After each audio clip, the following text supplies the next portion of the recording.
Hey friends, this is Karen from Blue Rooster Farm, and it's beginning to look a lot like Christmas around here. I finally got decorations up, and now I'm ready to start my cooking and baking. So today we're going to be in the kitchen, and we're going to start baking some Christmas cookies. So if you want to see what's baking today, stick around.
Hey friends, thanks for sticking around.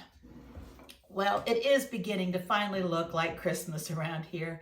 I tell you, Christmas is going to come fast. We had a late Thanksgiving, and it's just going to be here before we know it, and I'm running behind. So I finally got the house decorated just this weekend. Today's a Monday, and I've got it all decorated. It took me about 3 days, but it's done. I was hoping to have it done the weekend before last, but I had this cold and I'm getting over it. It just kind of lingers, but it's not, it just might sound bad sometimes when I'm talking. I get a little hoarse. But we finally got it decorated and it looks so nice. We are so happy with it. This house is a Victorian farmhouse that was built in the 1880s, so that makes it 150 years old. Of course, everything's modernized, everything's updated, but the character's still there and the original woodwork and all of that. And so it's a beautiful home and it's so much fun to decorate. But today I need to start baking. I need to get Christmas cookies made, some Christmas candy. I need to put that stuff in the freezer. We give away plates of food to friends and family. We take it with us to different Christmas events. So I like to have lots of it and a big assortment in the freezer so that I can pull out what we need for wherever we're going. So today we're going to get started. And today, these are two very special recipes to me and my husband too. These were recipes his mom, my mother-in-law, would make every Christmas. And she passed away just a little over a year ago before last Christmas. So this is our second Christmas without her. And these cookies are just the family tradition. She always would have them. She would make lots of them, and we always expected to be eating them when we visited. And they're recipes that I hadn't heard of until my husband and I started dating. So they're really good recipes, and I think they are older recipes. In fact, one of them I found in Fannie Farmer cookbook, and that is the original Fannie Farmer cookbook is from the early 1900s, I believe. And they've redid the books over and over again, but the same recipes are there. They just added more modern measurements and the way you would do it with the modern techniques. So the one recipe that I'm showing right now is that one. And this one is called Wasp's Nest. And I think it got the name because after they're baked, they are kind of papery and light and kind of look like a wasp nest, kind of the same color too. So it's a really interesting recipe and it's a really delicious recipe. And I hope I do it justice. I've only made this recipe I might have made it last year for the first time. I've only made it once. And when you're making it, it's like, oh, did that go right? You know, is that the way it looked? Because I was never with her when she made this recipe. They were already prepared when we'd get there at Christmas time. So they are delicious. I hope I give this recipe justice. So let's see what we can do. I'm gonna bring you over to the stove because this is a stovetop recipe. It is cooked on the stove and then they are baked. So I'll bring you right back. So here we are at the stove.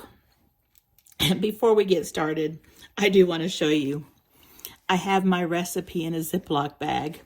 And if you know me, if you've watched my videos, you'll know that I always have very stained up, dirty recipes. And it's because they're always laying out and I always spill things on them. And it doesn't usually matter to me about that, but this one is one I wanted to protect because it is my mother-in-law's recipe that she wrote and gave me in her handwriting. So I am trying to keep this one in nice shape. So I've got it all sealed up and it shouldn't get anything on it. All right, so what we're gonna do is we're gonna start off by kind of candying our almonds. So this starts off with 1 cup of granulated sugar and a half a cup of water. And we're just going to turn our flame on here and we're going to get that going. All right. So what we're going to do is we're going to cook this until the temperature reaches about 234 to 240, right in there. And I believe that's the softball stage, but it should spin a thread when you lift a little bit out. So we'll see how we do. I do have my candy thermometer right here. And when you're using a candy thermometer, be sure it's not touching the bottom. And since this doesn't have a lot of liquid in it, it's just got to be right there. And so we're going to let this heat up to 234 to 240 degrees. And I won't need to be worried about the bottom scorching, but I do need to be careful about it overcooking and going too far. And then it will just turn right into sugar. The water will evaporate all that. So I'm gonna just continue stirring and checking on this. I'll bring it back when it's just about there. It is at 225 right now, so we're getting close. And I've got this on pretty high heat. Right now when I pour it, it's just dripping. Do you see? I don't know if you can see that or not. I think you can. And so it's not quite at a string yet. So it's getting close though. Now, I've been multitasking.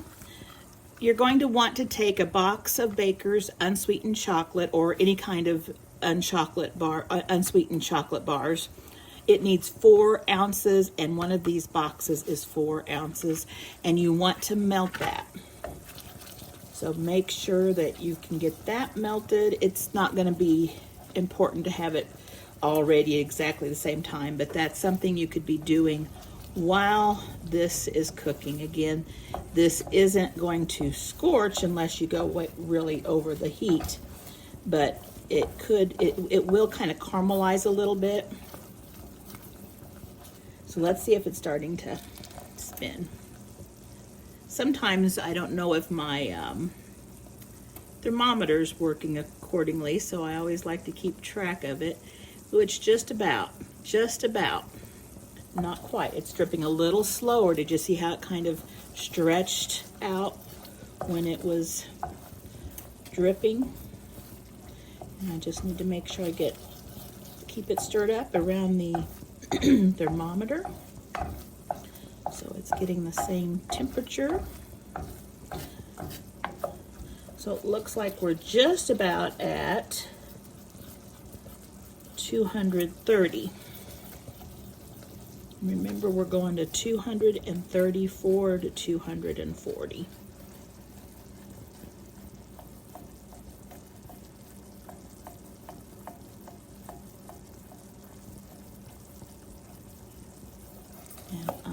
trying to think. Let's see what happens here.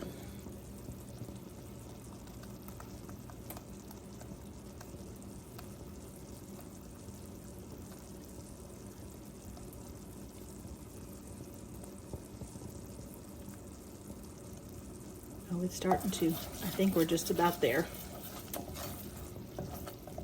Let's see if I can make sure you can see this.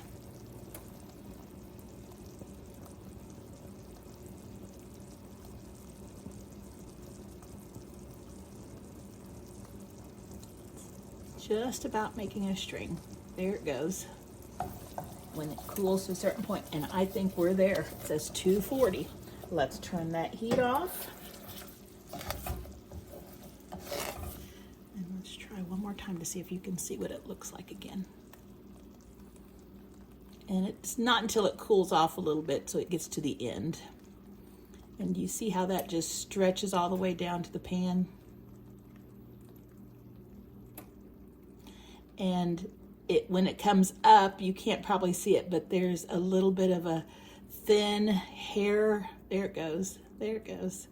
So as you get, I hope you can see that. It's just all the way down to here. So it's spinning a thread. All right, so what we're gonna do is we're gonna start adding our almonds. We need 1 pound of almonds. And I'm gonna add a little handful here, and we can take our thermometer out now. And we're just going to see if we can get all of this sugar to be absorbed by these almonds. And I'm gonna turn it back on because we don't want it to cool off too fast. So I've got it on a medium heat now. And we are just going to stir these so they're all coated.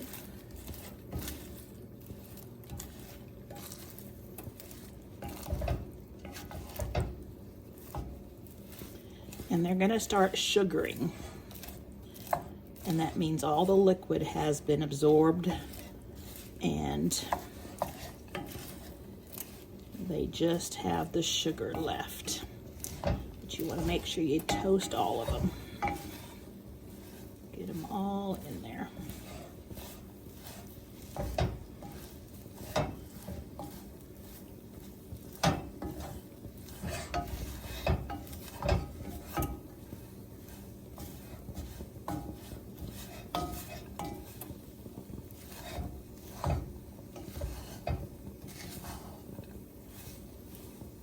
And you don't want to use a pan much bigger than this because if you did, you wouldn't have anything to put your thermometer in. So you probably want to stick with a large saucepan. And this is just a small Dutch oven. It's a real small one. This one's only probably 8 inches across. Okay, so right now, if you were here, you would see that these are all sugary now, and I'm looking for patches of liquid, and I am not finding any. So it looks like the water has been absorbed, and we all are all sugared almonds. I'm gonna turn the heat off now, and I'm just gonna let these set. I don't want them to burn, but let them set. They smell delicious. They're toasted, sugared almonds. These are great if you ever just wanted to toast and sugar almonds. These are great for toppings, ice cream, a cake, just delicious. Okay, so I'm gonna leave this here. If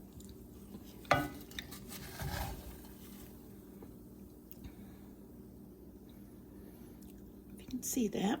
I'm going to leave this here and we're going to move back over to the island where we're going to start whipping some egg whites. Okay, we're back at the island and we are going to be mixing up some egg whites. Now this recipe calls for 5 egg whites and it says room temperature. And I do want to say that If your eggs are not at room temperature, you can take them and set them in a bowl with some warm water.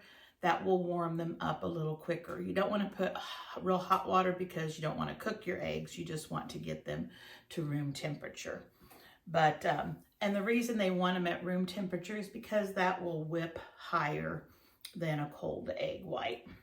So what I do is I have 2 bowls, and I'm going to keep my egg yolks over here and my egg whites over here. If I get any egg yolks in this dish, then this is just going over here to my egg yolks, because we don't want any egg yolks in our egg whites. They won't whip. So you want to do it carefully.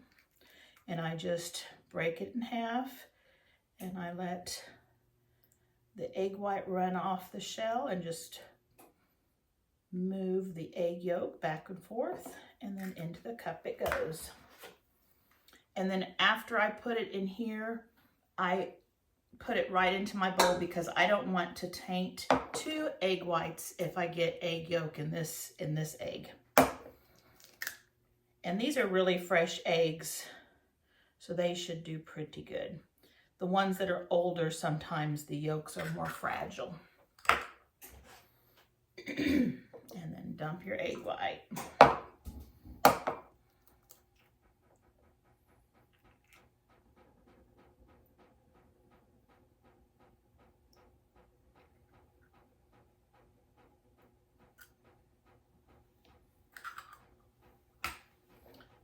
There's 3.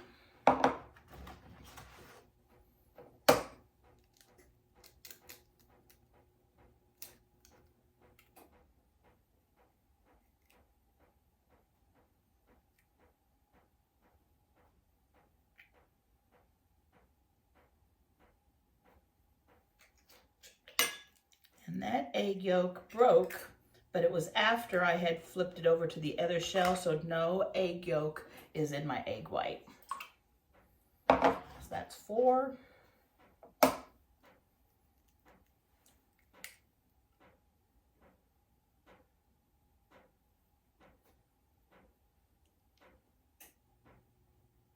And those sharp edges of your eggshells will break the egg yolk, so you just want to be careful. Those sharp edges are good at cutting off the egg white, but they can also break your egg yolk. All right, we got 5 of them in there. We didn't, whoops, I got 5 now in there. We didn't have any egg yolk incidences, and that's great. Sometimes you do, and it's okay. I'm going to save these egg yolks for another recipe. I won't waste those, especially with the price of eggs right now. So I'm going to turn this on. I'm going to get it frothy, and then I'm going to add some vanilla and salt. Let's see, I need 1/8 teaspoon of salt, just a very little bit, and a teaspoon of vanilla. And I'm using real vanilla. You can use whatever vanilla you have. Let's see. And then after we've added the salt and the vanilla, we're going to continue beating until they get very stiff, okay?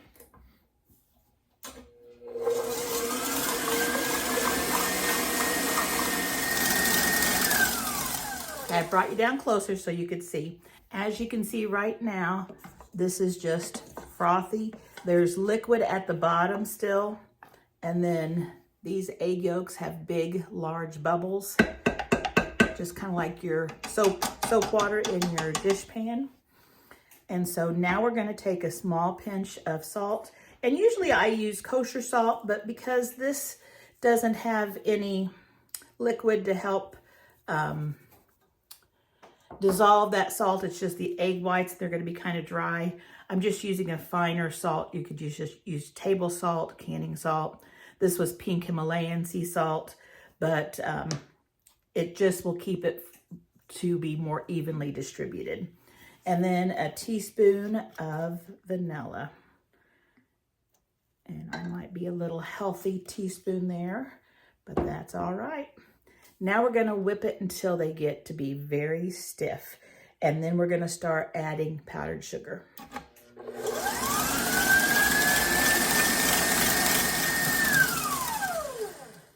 Okay, so a stiff egg white.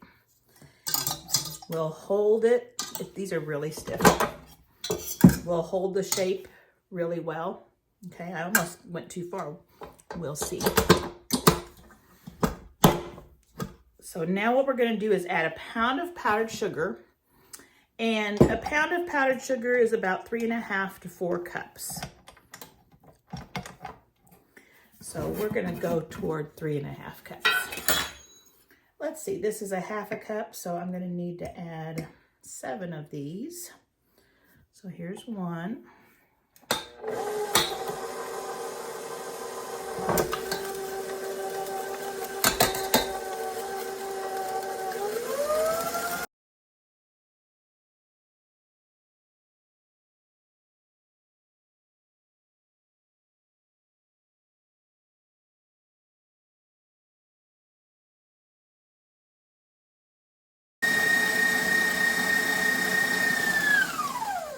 We just kind of wanted to get that powdered sugar dissolved in there. So I think we're good. I'll show you what it looks like.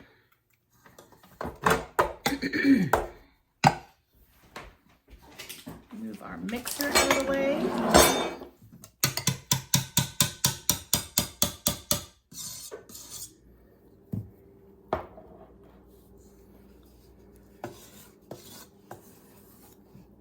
Here is the consistency that we have.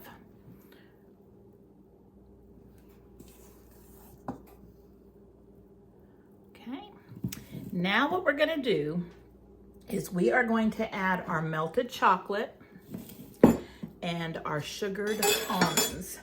Now before I do that,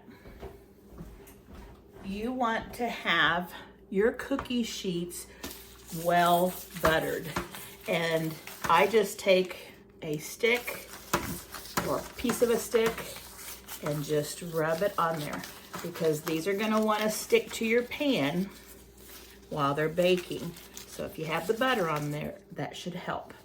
So I've got mine all buttered and ready, and I've got another one ready. So we are going to start off by adding our chocolate, and this is all melted. It's just, you know, warm.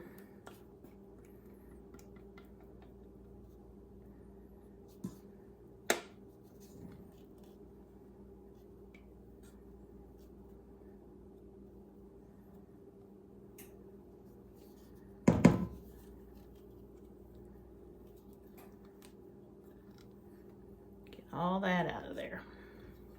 Whoops. Then we're going to add our almonds. Now, these probably are sticking a little bit to the sides of the pan, just like that, and that's okay. You can just take your spoon, just sugar, and just go around and knock them off.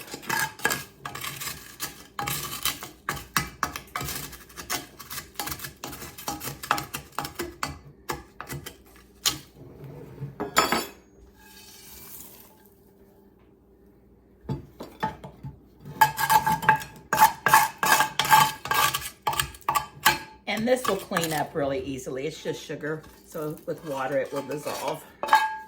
Okay, so did it pretty good. Now we're going to mix this all in by gently folding it.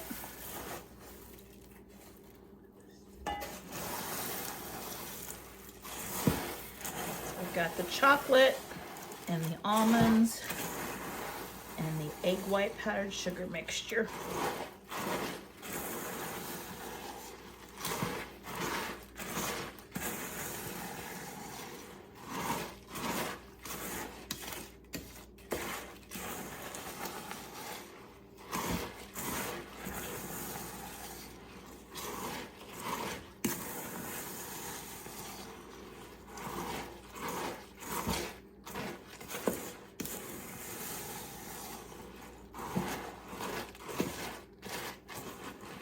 Now, I did see that the recipe in the Fannie Farmer book used grated chocolate and used semi-sweet chocolate.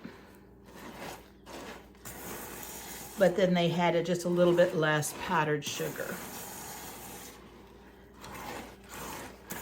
So that was just a little bit different than this recipe from my mother-in-law. Okay, I think that looks pretty good. Doesn't that look delicious? All right, let's see how we put these on the sheets. Let me make a little space here. Okay, it says to drop by teaspoonful onto your buttered, well-buttered sheet. And I'm using a insulated pan. I don't know what she used, but I love these. They keep it from burning too much. Now this right here is the larger spoon. It's more of the soup spoon, so I don't need to have too much there. And really, you could do it any size, but if you want to have several of them, this is a good size right here. Now they will puff a little bit, but you don't have to worry about them spreading and melting all over the place. Those egg whites are going to want to puff.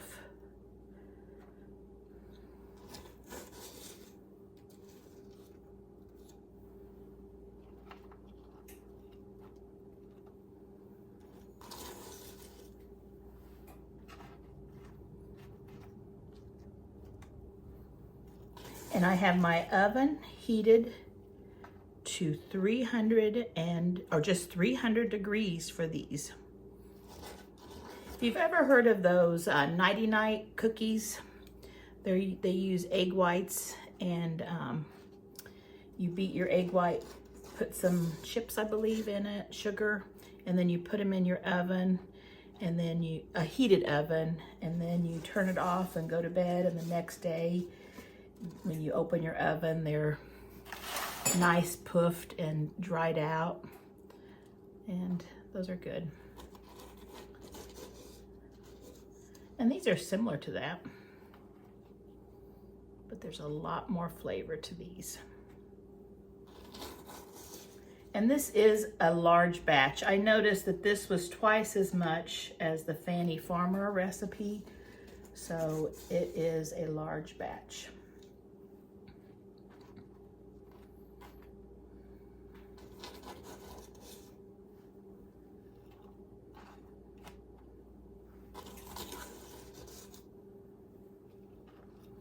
Now it says to cook them for 20 to 25 minutes in a 300-degree oven.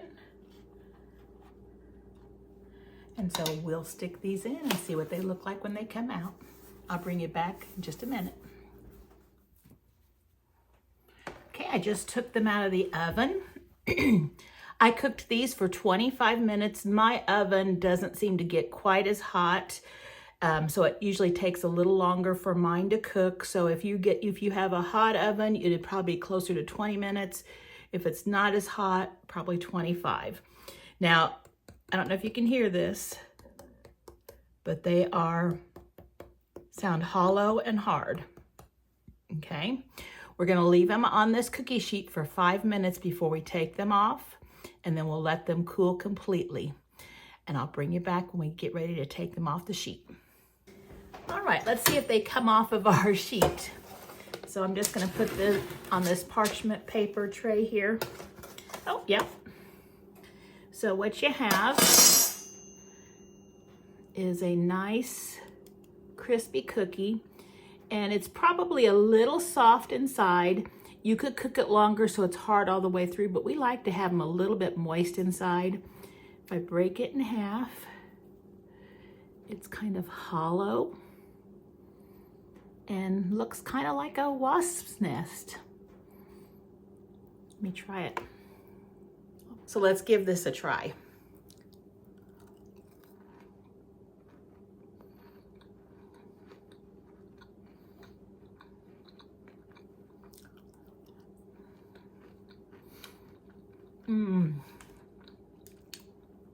They just melt in your mouth. So good. The chocolate and the almonds give it flavor and texture.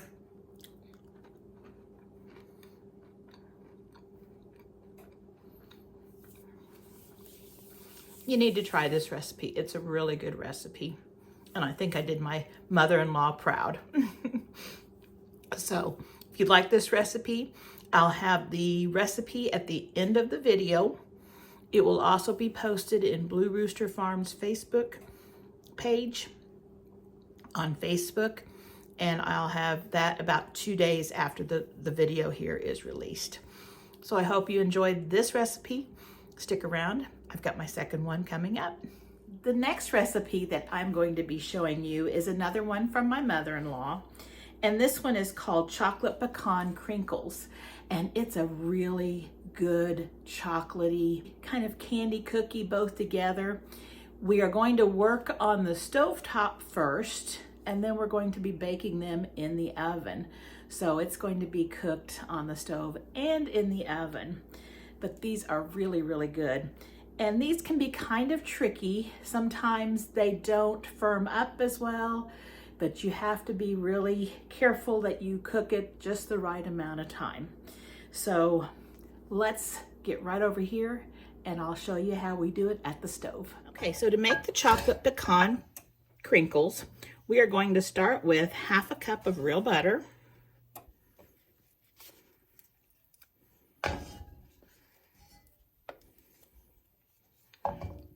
and 1.5 cups of brown sugar.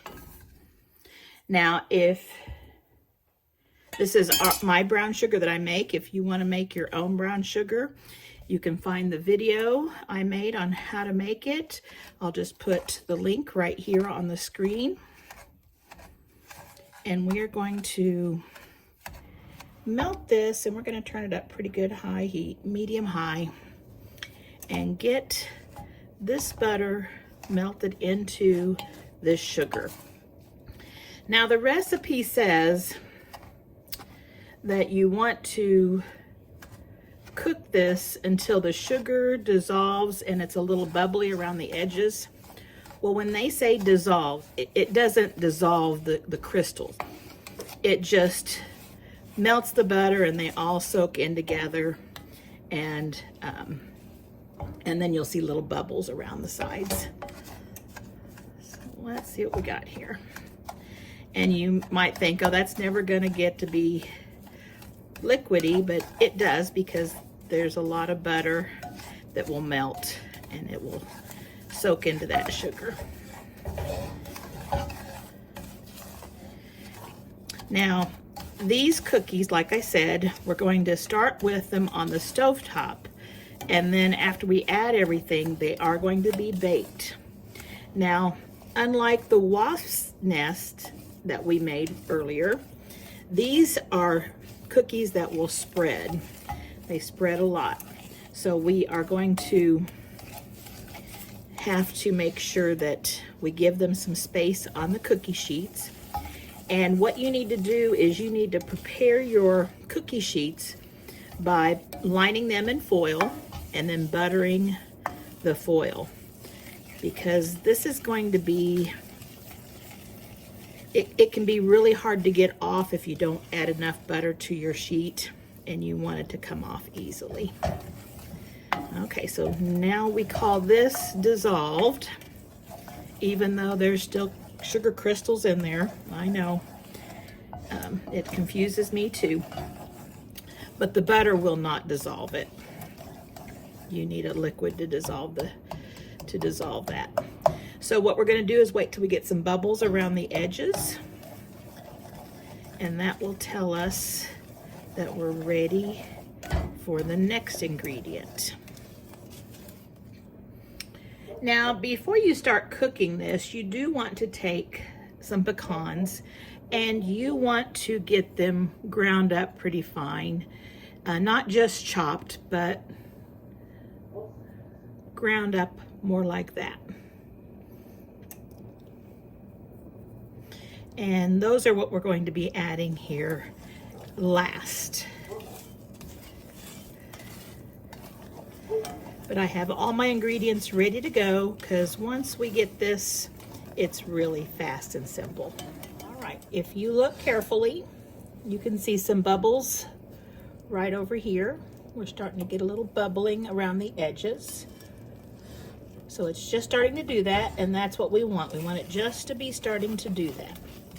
And I think if I had it better centered, I would probably have it, but yep, it's over here too. So now what we're going to do is we're going to turn the heat down to a medium low, and we're going to add 1 cup of chocolate chips. Now the recipe calls for semi-sweet chocolate chips. I did have some dark chocolate chips as well, so I'm adding both, a mixture. You can add whatever you like. So we are just stirring these in with a low heat just to get them nicely melted.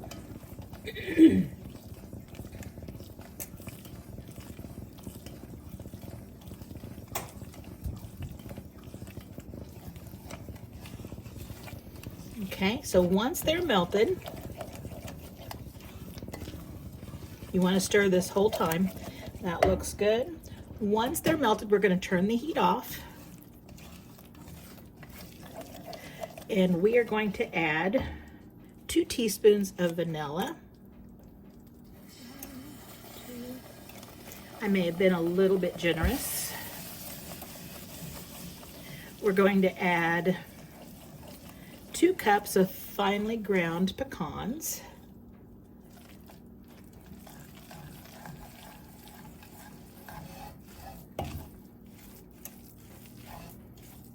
And then I've got 2 eggs here. I'm going to crack my 2 eggs. I'll bring it down right here. I'm going to crack my 2 eggs and put them in my dish and then give them a whisk.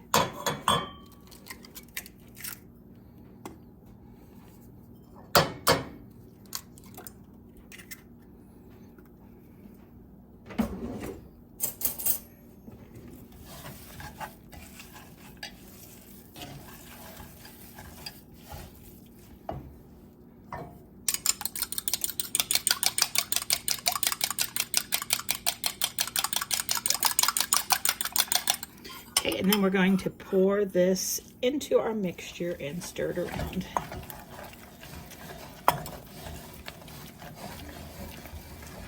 You want to stir it right away because you don't want to scramble your eggs and have pieces of eggs in your hot chocolate.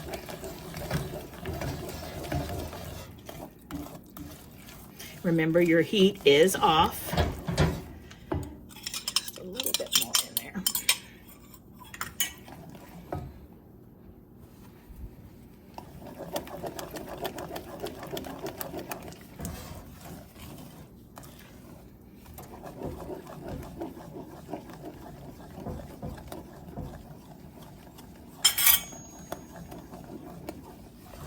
And this is going to get kind of thick on you.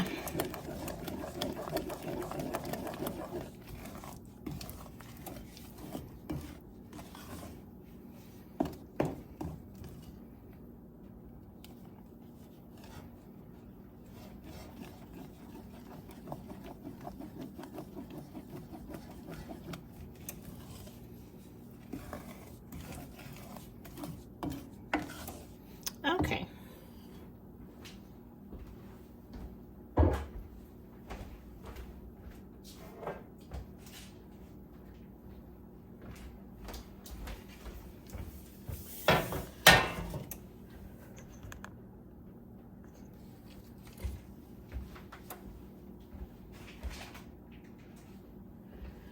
So you want to make sure your pans are well greased. Whoops.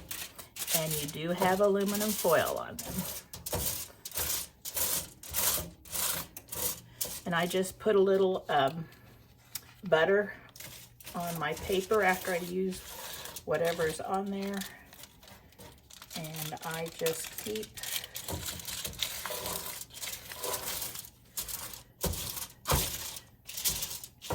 there you go.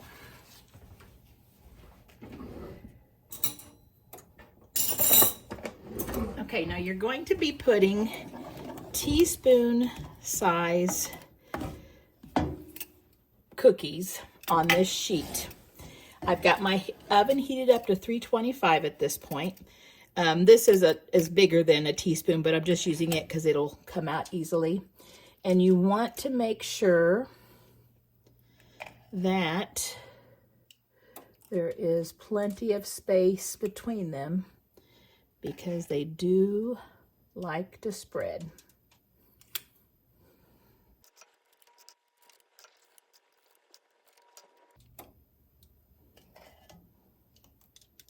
Now I'm not using my insulated sheets because I want to use a sheet that has a lip around it in case they spread and they start wanting to pour off the pan. We don't want that in our oven. So I am using a pan that has the lid on it, or the lip on it. Okay, our oven's at 350. We're going to put these in for 10 to 12 minutes. So we'll stick these in and we'll see how they do.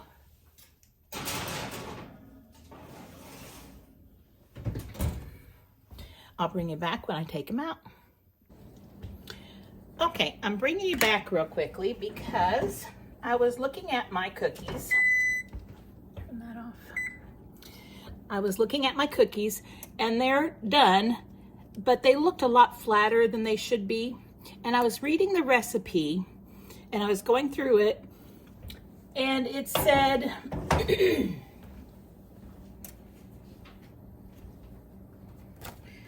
I read it as stir in pecans, add eggs and vanilla, and beat to form a thick paste. Well, that should be heat to form a thick paste. I looked at the directions in the cooks.com recipe and it says heat to form a thick paste. So I'm turning this on. We're going to cook this to get a thick paste. See what happens. These will be good, but they just seem to be flatter than usual.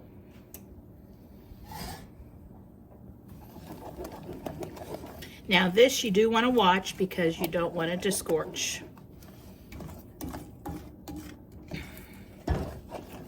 And what that's doing, I guess, is cooking that egg a little bit beforehand. It still says that they will spread, and I know they will spread, but I think they'll be just a little bit more puffed up than those. We'll see.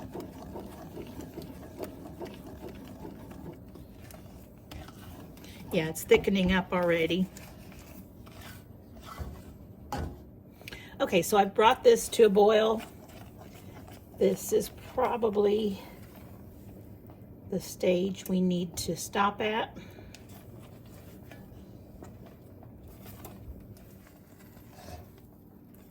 Okay, now we're going to scoop these and put a teaspoon for each one on a well buttered sheet. Heat's off.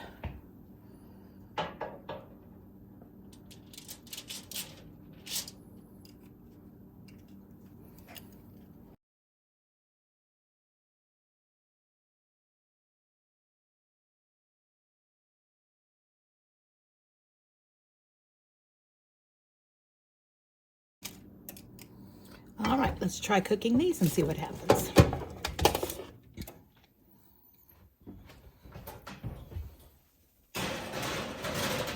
This is that second tray after we changed it up and cooked them a little bit until they were thicker.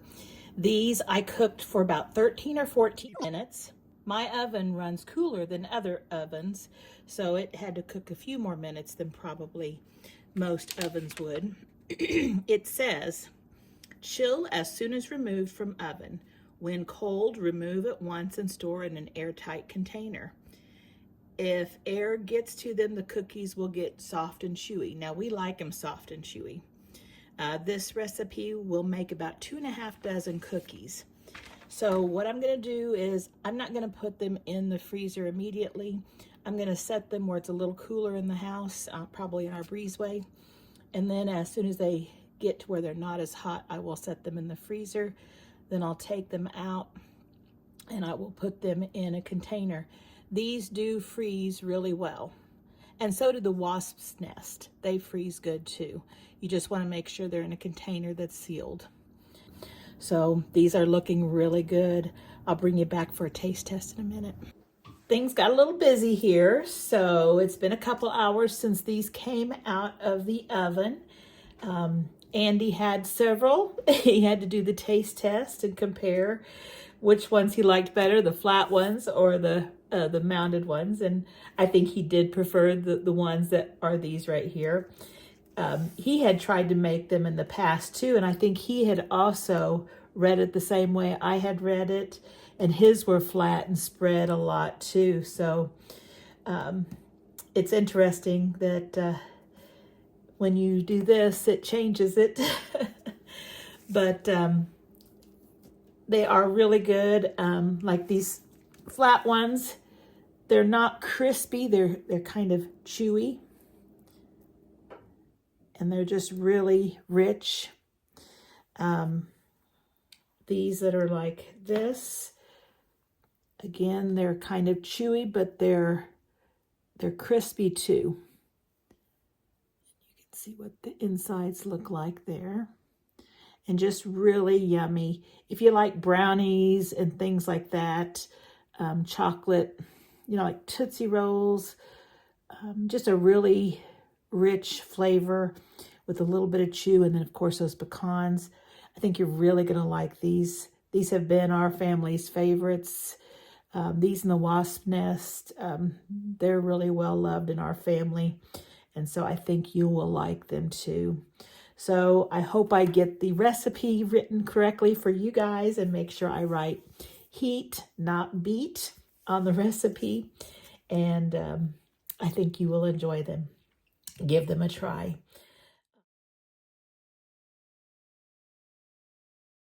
This video is in memory of my mother-in-law, Karen Hodge. And her name is spelled like Karen, but it's pronounced Karen, and that's because it's the Norwegian pronunciation of it. So we were both Karen Hodges. We shared the same name. She loved to bake, and she especially loved to bake for her family.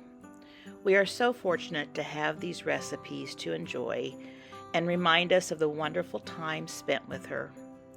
She is very much missed. I hope you enjoyed watching this video. If you did, please consider subscribing. I would really appreciate that. Also, don't forget to like and share. I hope to be back with you soon for some more Christmas cookie recipes and some other fun things before Christmas.